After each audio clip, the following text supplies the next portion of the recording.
Early wake-up call for many of us this morning. Thunderstorms before the sun even came up. Something is going on. From the WRUF Weather Center, I'm Jeff Huffman. That something is an unusual cold front for July standards about to move all the way through north central Florida. It's going to probably come through about 36 hours from now. Early this morning, those thunderstorms were fast moving. They dumped over an inch of rain here on campus. Some gusty winds at times, lightning and thunder. Many of you rocked out of bed early because of that. We were tracking it as early as 6 o'clock this morning with live updates on WRUF. And then the skies cleared. You can even see there late in the loop, you see those cumulus clouds developing. It's really some fog near the ground.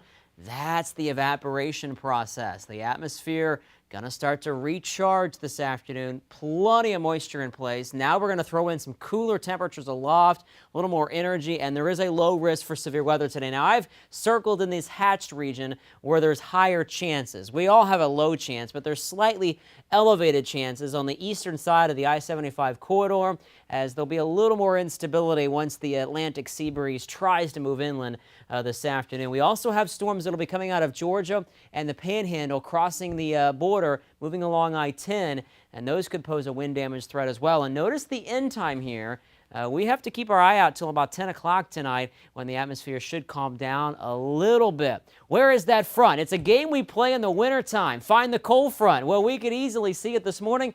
40s and 50s across the upper Midwest, 70s and low 80s ahead of the front here in the Mid-South. There's the big blue line. It is marching south and east, and it really scooped up all that moisture out of the Gulf of Mexico today. That's one of the reasons why we had the early start to the showers and thunderstorms, and we will see that again tomorrow morning. But before we get there, first, storms tracking through this afternoon. Some of them, once again, heavy rain, cloud-to-ground lightning, gusty winds. Can't even rule out some hail with some of these thunderstorms because of those cooler temperatures coming in aloft. The strongest activity pushing off the Atlantic coast by 8 o'clock.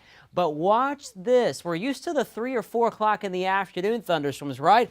That says 4 a.m. And here it comes, and this will be widespread, I think, for the morning drive, especially Levy, Alachua, and Marion counties, even though it may taper off a little in the morning tomorrow. Check it out again tomorrow afternoon. Showers will be redeveloping. I think the atmosphere is a little more tamed tomorrow, so more of just a heavy rain event in some spots. And then finally, we see the activity move out tomorrow night. But before that happens, we will be adding up additional rainfall totals of around 1 to 3 inches, as you see there on Rain Tracker, highest amounts near the Nature Coast. Let me leave you with some great news. If you're wanting a break from the rain and the humidity, it's going to come Thursday. Check out the drier air being pulled in all the way to central Florida. We will heat up because the air mass is a lot drier, especially Friday, but it's going to feel much nicer, especially in the mornings and in the evenings. All this tropical moisture does start to come back in. We've got another pretty powerful storm system headed this way over the weekend. So here's your updated 6-day pre-dawn thunderstorms tomorrow,